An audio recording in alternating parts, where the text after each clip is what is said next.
कभी सोचा है कि जब किसी को इम्तिहान में 100 में से 80 नंबर मिलते हैं तो उन नंबरों का असल मतलब क्या होता है? क्या ये वाकई बताते हैं कि किसी ने कितना सीखा है?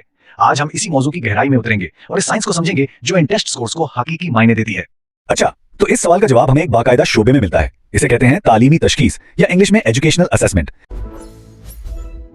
कभी सोचा है कि जब किसी को इम्तिहान में 100 में से 80 नंबर मिलते हैं तो उन नंबरों का असल मतलब क्या होता है? क्या ये वाकई बताते हैं कि किसी ने कितना सीखा है? आज हम इसी मौजू की गहराई में उतरेंगे और इस साइंस को समझेंगे जो इन टेस्ट स्कोर्स को हकीकी मायने देती है। तो आइए इसी मरकजी सवाल से शुरू करते हैं। अक्सर हम ग्रेड्स और टेस्ट को सिर्फ कामयाबी या नाकामी का पैमाना समझ लेते हैं, है ना? लेकिन इन नंबरों के पीछे एक पूरी साइंस छुपी हुई है। एक ऐसी साइंस जो ये तय करती है कि यह पैमाइश कितनी मुनसिफाना और कितनी दुरुस्त है। अच्छा, तो इस सवाल का जवाब हमें एक बाकायदा शोबे में मिलता है। इसे कहते हैं तालीमी तशखीस या इंग्लिश में एजुकेशनल असेसमेंट। यही वो शोबा है जो स्कोर्स को सिर्फ नंबरों से बढ़ाकर बामानी मालूमात में बदल देता है। ये इसकी कहने के किताबी तारीफ है। अब इसमें सबसे अहम लफ्ज़ है मुनज़्ज़म अमल। इसका मतलब क्या हुआ? इसका सीधा सा मतलब ये है कि ये सिर्फ ऐसे ही कोई भी टेस्ट लेने का नाम नहीं है, बल्कि एक पूरा सोचा समझा निज़ाम है जिसका एक ही मकसद है, सीखने के अमल को बेहतर से बेहतर बनाना। चलें इस तारीफ को और आसान करते हैं। असल में ये किसी के जहन की काबिलियत को बिल्कुल मुनसिफाना और दुरुस्त तरीके से परखने की साइंस है। बस सीधी सी बात है। तो फिर सवाल ये उठता है कि एक अच्छे टेस्ट की पहचान क्या है? आखिर वो क्या चीज़ है जो एक असेसमेंट को काबिल एतमाद बनाती है? आइए अब इन बुनियादी उसूलों पर बात करते हैं जो ये यकीनी बनाते हैं कि कोई भी टेस्ट मुनसिफाना और बामानी हो। इसे समझने के लिए ज़रा तीरंदाजी के बारे में सोचिए। यह मकसद क्या होता है? यही ना कि हर बार ठीक निशाने पर यानी बुल्स आई पर तीर लगे। ये मिसाल आगे आने वाले आइडियाज़ को समझने में बहुत मदद करेगी। इसी मिसाल से हम असेसमेंट की साइंस के दो सबसे अहम असूल समझ सकते हैं।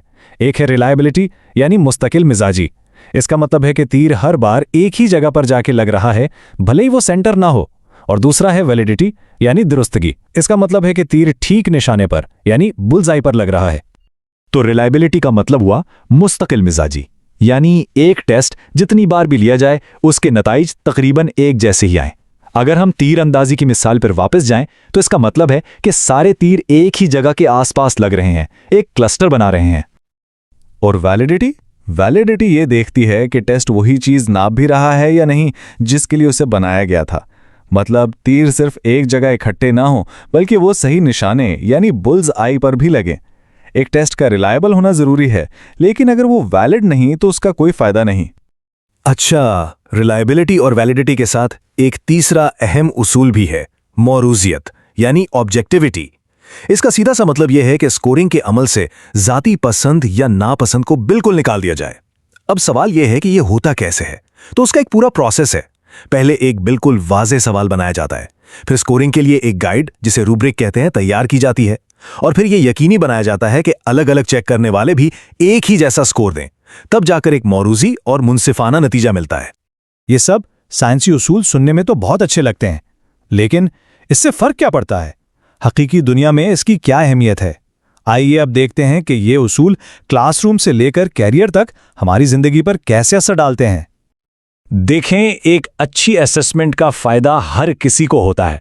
तलबा के लिए ये एक मुनसिफाना फीडबैक है जो उन्हें सीखने में मदद देता है, और असातिज़ा के लिए ये एक तरह की इंसाइट है जिससे वो अपने पढ़ाने के तरीके बेहतर कर सकते हैं, और इदारों के लिए ये वो डेटा है जिससे वो ज़्यादा मौसर प्रोग्राम बना सकते हैं।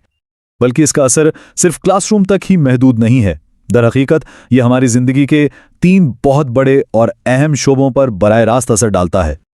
सबसे पहले बेहतर तालीम। जब स्कूलों में टेस्ट मुनसिफाना और काबिल एतमाद होते हैं तो ये तलबा को सीखने की सही तरगीब देते हैं, और यही चीज़ बेहतर तालीमी नताइज की बुनियाद बनती है। दूसरा, मुनसिफाना दाखिले। सोचें ज़रा, यूनिवर्सिटी और कॉलेज के दाखिले मेयारी टेस्ट जैसे SAT या GRE इसी साइंस पर बने हैं। इनका मकसद लाखों तलबा में से मौजू उम्मीदवारों का इंतखाब मुनसिफाना तरीके से करना है, क्योंकि यहाँ लोगों का मुस्तकबिल दांव पर लगा होता है।